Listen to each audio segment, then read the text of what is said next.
Сайн байцгаана уу? Өнөөдрийн хичээлээр бид нэр энд үзүүлсэн хөгжлийн дагуух бодлогыг бодож үзэх байгаа. Бодлогын өгүүлбэрийг уншвал кубын талууд ижилхэн 1 ом эсэргүүцэлтэй бол CE оройнуудын хоорондох эквивалент эсэргүүцлийг олоорой гэсэн байна. Энд болохоор куб хэлбэртэй холбогдсон дан эсэргүүцлээс холбогдсон хэлхий харагдаж байна. Нийтдээ энэ куб маань 8 оройтой А, Б, С, Д, Е, Ф, G, H гэсэн ийм 8 оройтой байна. Энэ оройнуудын хооронд холбогдсон эдгээр эсэргүүцлүүд бүгдээрээ 1 ом юм байна. За тэгэхээр энд хавтгай дээр дүрслэгдэж байгаа боловч энд 3 хэмжээст хэлхээ байгаа. Тэгэхээр энэ хэлхээний холболтыг биднээс энгийн цуваа холболттой байна уу, зэрэгцээ холболттой байна уу, эсвэл од гурвалжин холболттой байна уу гэдгийг олж харахын тулд энэ 3 хэмжээс дээр илэрхийлэгдсэн хэлхээгээ 2 хэмжээст хавтгай дээр дүрсэлж зуръя. За тэгээд бид нэр энэ CE оройнуудын хоорондох эквивалент эсэргүүцлийг олох гэж байгаа учраас эхлээд C оройгоо энд авчия. Улмаар E оройг энэ доор авчия. D орой. За эндээс одоо C оройноос хөөгд үзье. Энэ C оройгоос харахаар D орой, G орой, B орой руу 3 ширхэг эсэргүүцэл салаалж холбогдсон байна. Тэгэхээр энэ C оройгоос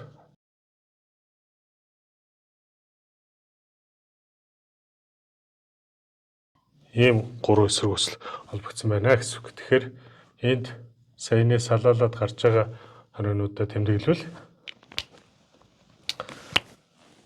энэ болохоор C орой маань байсан. Энд D, B, G гэсэн оройнуудыг энд тэмдэглэж. За мөн нөгөө талаас нь авах юм бол E оройгоос A, E оройгоос H, E оройгоос F гэсэн энэ 3 орой руу 3 ширхэг эсэргүүцэл салаалсан байгаа учраас энэ хэлхийг E зэгээс дэшегээ E ингээ 3 эсэргүүцэл авъя. Энд E оройгоос A орой руу E оройгоос H орой руу E оройгоос F орой руу ийм 3 эсэргүүцэл холбогдсон байна. За одоо энэ чэнэс цаашаага үргэлжлүүлээд харах юм бол D орой дээрээс A руу H руу C руу холбогдсон байна. Тэгэхээр D оройгоос A руу 1 эсэргүүцэл холбогдсон байна. D оройгоос H руу гэхээр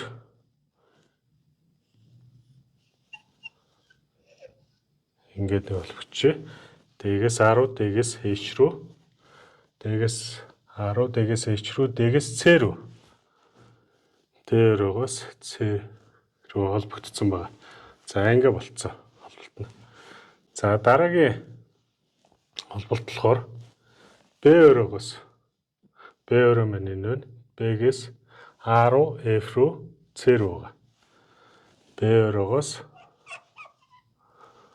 A орой руу гэхээр ийшээ ингээд давуулаад A руу, B-гээс A руу, B-гээс F руу, B-гээс F гэхээр ийшээ холбогдож байна. B-гээс C рүү гэдэг холболт энд хийгдсэн байгаа болохоор ингэ болчихно.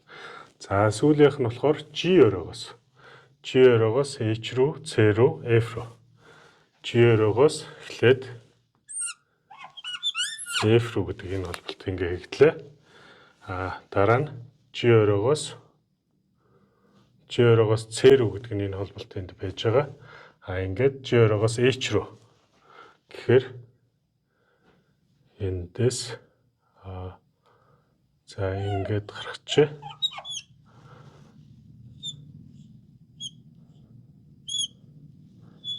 H өрөөрөө ингэж холбогдсон холболт байна. За ингээд 3 хэмжээст дүрслэлтэй холбогдсон байсан хэлхийг биднээс 2 хэмжээст хэлбэр рүү хуургачлаа. Одоо ингээд энэ хэлхийг харахаар шууд цуваа юм уу зэрэгцээ холболттой хэлхээ байхгүй байна. Харин үүний оронд орой болгонуудын хооронд од холболттой байгааг бол та нар харж болно. Жишээ нь С оройгоос DBG рүү эсвэл E оройгоос AHF рүү. F оройгоос жишээ нь BG E рүү. Ингээд бүх оройнуудаас дандаа од холболт үүссэн байна. Тэгэхээр энэ од холболтыг биднээс гурвалжин холболт руу хуургаж энэ схемийг хуургаад бодолт хийж болно. Гэхдээ нэг зүйлийг анхаарах ёстой. Хэрвээ биднээс DBG оройнуудын хооронд хэрвээ энэ од холболтыг гурвалжин холболт руу хуурах юм бол С орой маань устчихна. Тэгэхээр биднээс ийм эцсийн олох ёстой эсэргүүцлийн эквивалент бол E орой болон С оройны хоорондох эквивалентийг олох ёстой учраас энэ оройг устгаж болохгүй. Нэгд. Хоёрд энэ схемийг тийм одоос гурвалжин руу хуургалаа гэхэд энэ хуургалт маань дахиад од холболттой хэлхээ үүсээд байдаг учраас энэ схемийг тийм од гурвалжин хуургалтыг ашиглаад биднээс илүү хэлбэрчлэх боломжгүй байгаа. Та бүхэн хүсвэл энийг өөрсдөө зураад шалгаж үзэж болно. За тэгэхээр энэ аргыг цааш нь хэлбэрчилж бодохын тулд биднээс ижил потенциалтай цэгүүдийг нэгтгэх аргыг ашигладаг байна. Ижил потенциалтай цэгүүд хэрвээ цахилгаан хэлхээнд дээр үүссэн тохиолдолд ижил потенциалтай цэгүүдийн хооронд гүйдэл гүйдэггүй. Тэгэхээр гүйдэггүй цэгүүд ижил потенциалтай цэгүүдийг биднээс энэ хэлхээнд дээр нэгтгэх арга ашиглаж болно. За тэгэхээр оройнууд E болон С оройнуудын хооронд биднээс эквивалент хэлхийг нь олохын тулд биднээс ижил потенциалтай цэгүүдийг нэгтгэх аргыг ашиглаж болох байгаа. Тэгэхээр энэ С болон E оройнуудын хооронд хэрвээ биднээс ямар нэгэн тогтмол өвчлөлийн үүсгүүр жишээ нь батарей ч юм уу ингээ холболоо гэж бодоход энэ батарейнаас гарсан гүйдэл маань С орой дээр ирээд ийшээ ингээ салаалаад гүөх баг. Тэгэхээр салаалсан гүйдлүүд нь энд дахиж салаалж байгаад E орой дээр эцсийн дүндээ нэгдэж орж ирнэ.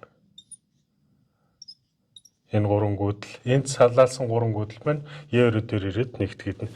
Хэрвээ батарейныхаа туйлыг биднээс эсрэгээр нь холбох юм бол E орой дээр ирээд 3 салаалаад эцсийн дүндээ С орой дээр 3 гүйдэл маань нэгтгэдэг байгаа. Ингээд мөн энэ эсэргүүцлүүд бүгд хоорондоо тэнцүү бөгөөд 1 омын эсэргүүцэл гэд биднээс өгсөн байгаа учраас энд салаалж байгаа эсэргүүцлүүд маань бүгд тэгшимтэй гэхээр салаалах баг. Нэгэсэндөө С-ээс D рүү, С-ээс B рүү, С оройгоос G рүү салаалж байгаа гүйдлүүд маань бүгд хоорондоо тэнцүү байна гэсэн үг. Хэрвээ эдгээр салаалсан гүйдлүүд маань тэнцүү байгаа бол D, B, G оройнууд дээрх потенциалууд ижилхэн байна. За мөн ижил потенциалтай цэгүүд хаана байна гэдгийг дахиад харах юм бол A, H, F оройнууд хоорондоо ижил потенциалтай байхаар харагдаж байгаа. За тэгэхээр энэ эдгээр ижил потенциалтай цэгүүдийг бүгдээрээ нэгтгээд үзье. За тэгэхээр ижил потенциалтай цэгүүдийг нэгтгэж болно. Цэнгэлэнүүд дээрх потенциал тэнцүү учраас эдгээрийг ингээд нэгтгэж болж байна. Биднээс харин энэ хооронд холбогдож үлдэж байгаа нийт 6 эсэргүүцэл байгаа.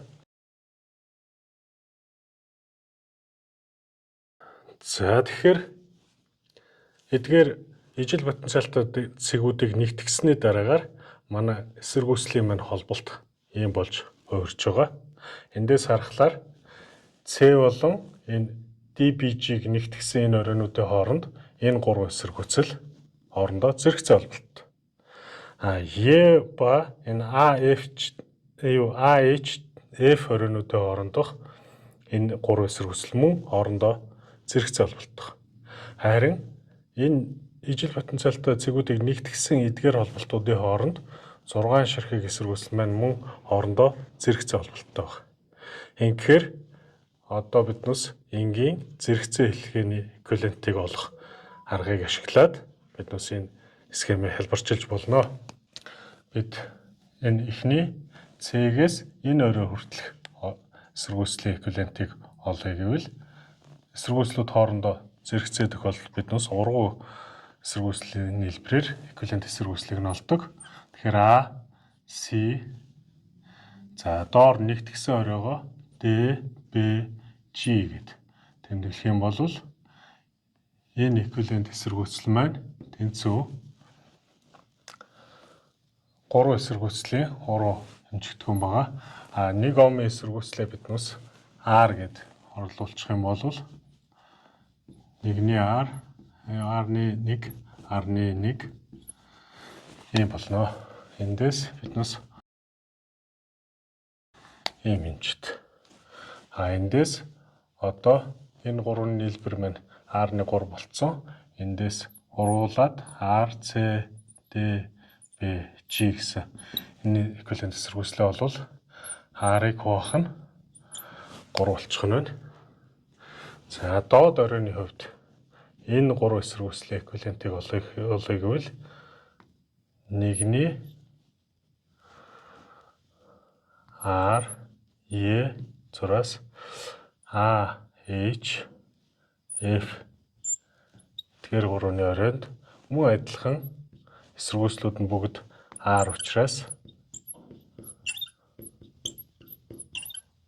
буюу ингээд R, E, A, H, F гэдэг энэ эквивалент эсэргүүцэл маань R-ыг хуваах нь 3 болчихно. R-ыг хуваах нь 3. За сүүлд нь энэ өрөөний хоорондох эсэргүүцэл маань 6 ширхэг эсэргүүцэл байгаа учраас бүгдээрээ эквивалентаа яаж болох вэ гэхээр R, D, B, G-гээс R, A, H, F гэсэн энэ өрөөний хооронд эквивалент эсэргүүцэл маань R-ны 1, R-ны 1, R-ны 1, R-ны 1, 4, 5, 6 буюу 6-ны R-ны 6 бол. За ингээд R, D, B, G, A, H, F гэдэг энэ эсэргүүцэл маань R-ыг хуваах нь 6. За ийм оом болох нэ.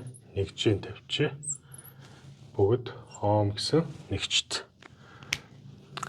За ингээд эквивалент эсэргүүцлүүдийг нь олцсон учраас эдгээрийг эквивалент эсэргүүцлээ олцсон учраас эдгээр өрөөнүүдийн хоорондох эквивалент эсэргүүцлээ биднээс орлуулад зурж болно. Тэгэх юм бол за эквивалент эсэргүүцлүүд утгаа олцсон учраас энэ эсэргүүцэл бол C, B, D, G гэдэг эсэргүүцэл гэсэн үг.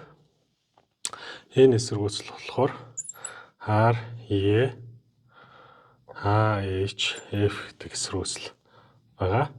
Энэ голын эсэргүүцлийг биднээс сүүлд олсон R, D, B, G-гээс A, H, F-ийн хоорондох эсэргүүцлээ гэсэн үг.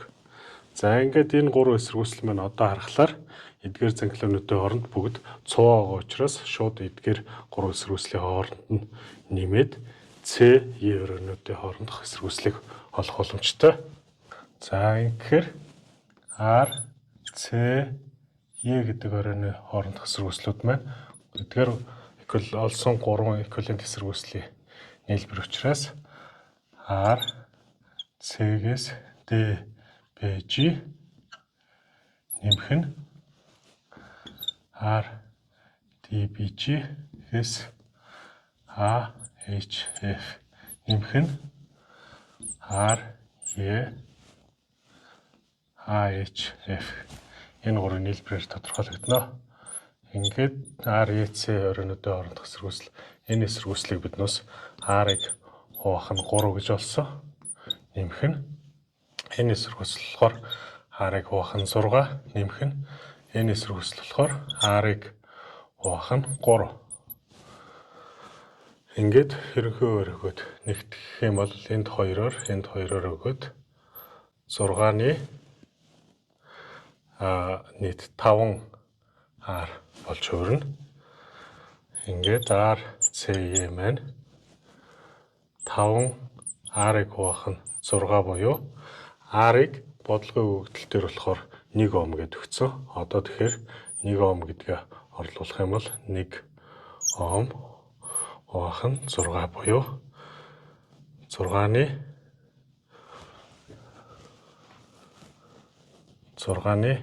5 Ом болж байна. За ингээд энэ бодлогын бодолд бодогдож дууслаа. Та бүхэнд баярлалаа.